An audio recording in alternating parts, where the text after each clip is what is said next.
Então, pessoal, é, o que eu queria falar hoje era um pouco sobre a questão de diversificação.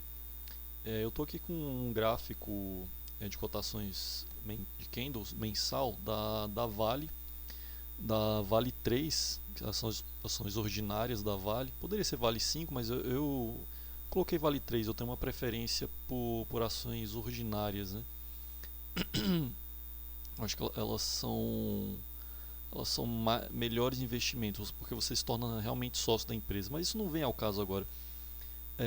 O que eu queria falar era o seguinte: a, a questão da diversificação e o fator psicológico. Cara, você imagina aqui que você tem uma ação na sua carteira, pode ser Vale, Petro, qualquer outra ação. E o que acontece? Digamos que ela represente aqui uma fração significativa do seu capital. Você tem, digamos, 50% de todo o seu dinheiro. Tem gente que coloca até quase todo o patrimônio numa única ação e tem casos aí, né? Aí a pessoa às vezes perde e fica desesperada, né? É, Então, pessoal, a lição mais básica de investimentos é o seguinte: nunca, nunca, nunca coloque todos os ovos na mesma cesta. Ah, Quando você tem, por exemplo, né, você tem uma carteira, digamos, você tem na sua carteira 40% de ações. Você montou uma carteira com 40% de ações, 40% ações, 20% eu quero ter de FI, errei de novo, FIs,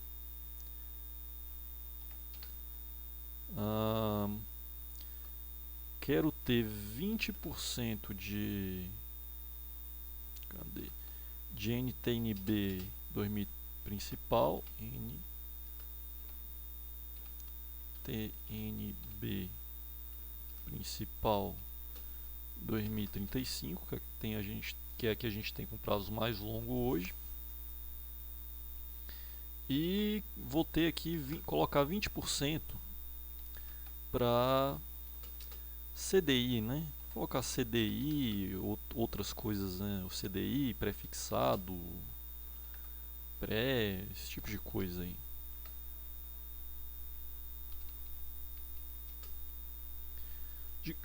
Então você montou uma carteira e você tem essa distribuição aqui. Você tem 40% em ações, 20% em FIIs, 20% em TNB principal 2035 e 20% aqui CDI, pré, ou colocar aqui, sei lá, outros títulos de inflação, IGPM, etc, né?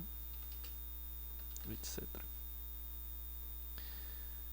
Quando você tem uma carteira como essa e você diversifica de tal forma que não só você tenha uma parte em ações, uma parte em FII, uma parte em tesouro direto, uma parte aqui CDI, né, e outros títulos e tal, mas dentro disso aqui você ainda diversifica.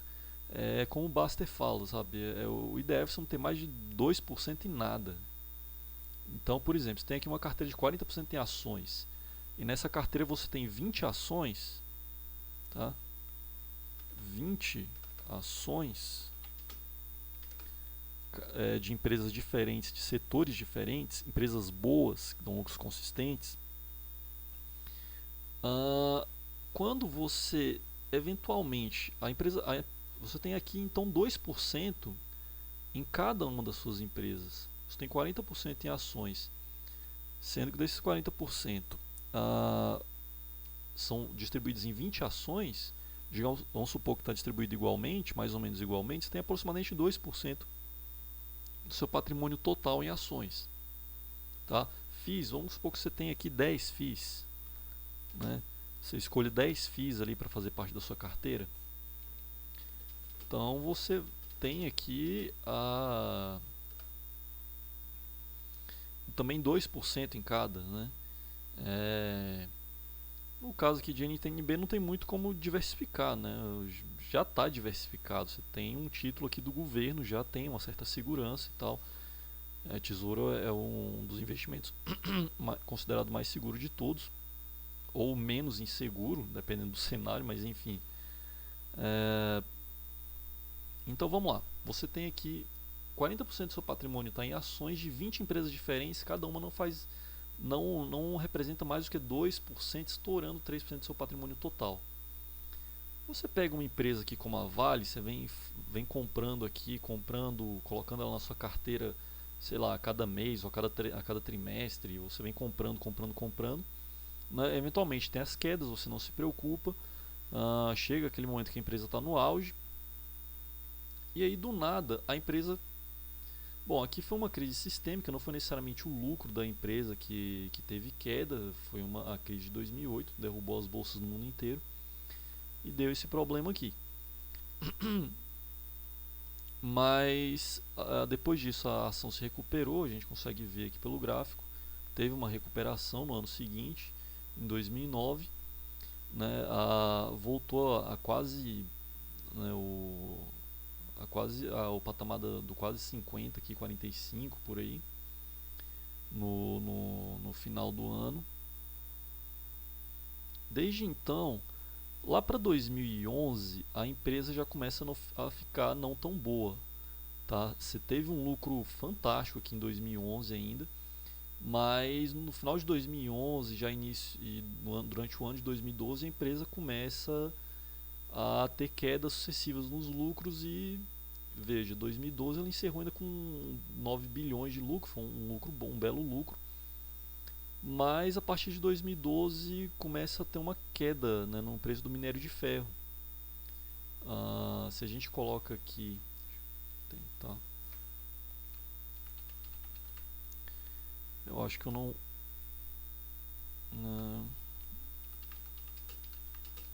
vamos tentar ver aqui um gráfico de preços de minério de ferro.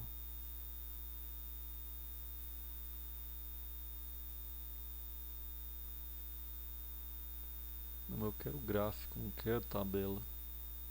Mas bem que tem aqui, mas...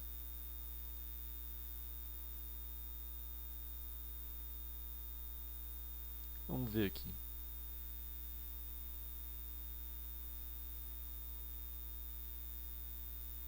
Aqui, pessoal, a gente vê que mais ou menos aqui em 2011 o minério de ferro atingiu um pico, né? Chegou a custar 187 dólares aqui por tonelada, chegou a quase perto dos 200 dólares, mas aí o preço começa a cair ao longo do ano de 2011. 2011 aqui tem uma bela queda aqui no ano de 2011, e no ano de 2012 tem uma queda um pouco mais forte, né? Chega a cair quase pela metade aqui, né? Até o mais ou menos meados de 2012, segunda metade. Dá uma recuperada, volta aqui para o patamar de 150 dólares, né? Termina aqui mais ou menos o ano de 2012, né, bem, e o balanço da Vale refletiu isso ainda, né? Tá aqui em 9 bilhões, teve um belo lucro, mas bem menor do que no ano anterior. Mas aí em 2012 ele continua ainda, ele dá uma recuperada, né? Termina mais ou menos ali em 150, 160 em janeiro de 2012, perdão, 13. Depois disso, ele entra aqui quase que numa trajetória de queda livre. Então ele vai aqui, ó, 114, né, recupera um pouquinho lá pro final do ano. E a partir do final de 2013, já início de 2014, o minério de ferro entra aqui em queda livre mesmo, né? Começa a cair, né? Vai bem mal. E o balanço da Vale vai acompanhando isso. Era uma empresa boa? Era, mas 2013, ó, já começa a complicar as coisas, né? 2013 ela teve o primeiro prejuízo, acho que em mais de uma década, né? 2014 conseguiu ainda fechar no azul, mas um resultado bem fraco. E 2015 a coisa desaba completamente, né? Um prejuízo aí de 50 bilhões. Né? É praticamente todo o lucro acumulado aqui nos últimos sei lá quantos anos. Né? 5 anos para trás aqui, 4 anos e meio. 2016 a mesma repete um resultado horroroso, um prejuízo de 31 bilhões. E então o que acontece?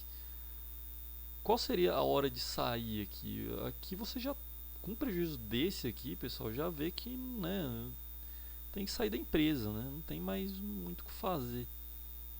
Vários prejuízos aqui consecutivos já deixou de se tornar uma boa empresa. Talvez aqui ela já entra em quarentena, né? Em 2013 já entra em quarentena, em 2014, mas enfim, quem sai? Mas o fato, pessoal, é que 2013 talvez já seria a hora de sair da empresa, né?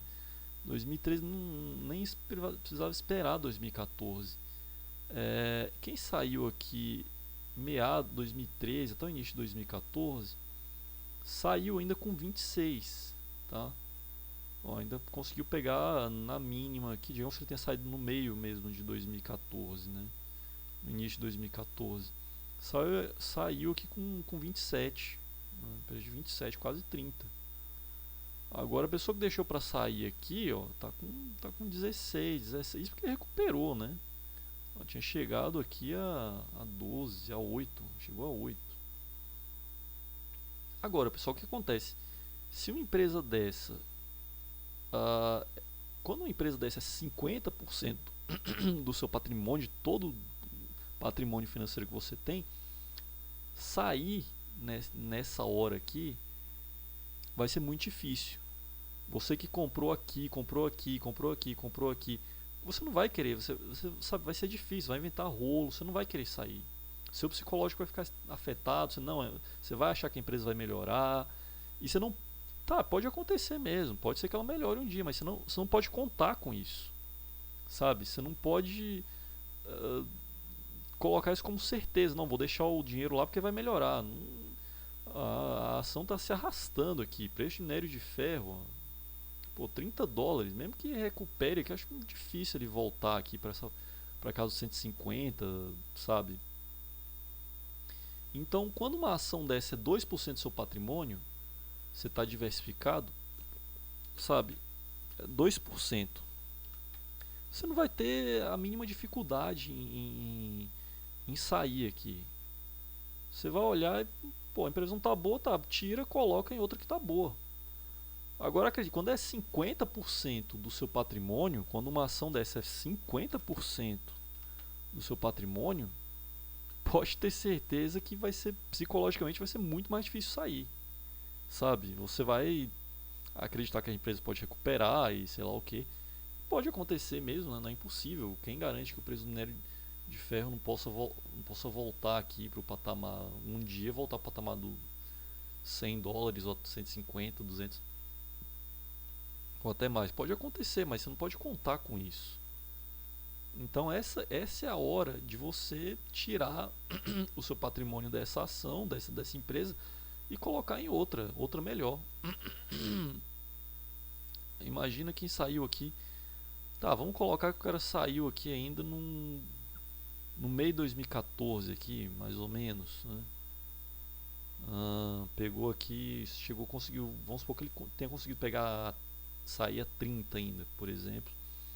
No meio de 2014, aqui no início de 2014. Vamos olhar agora investing.com.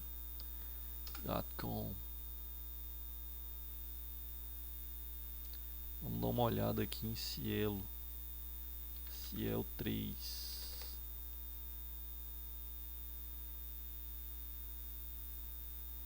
Opa, Technical Chart. Carregando. Pô, não era esse X aqui, era Cielo 3.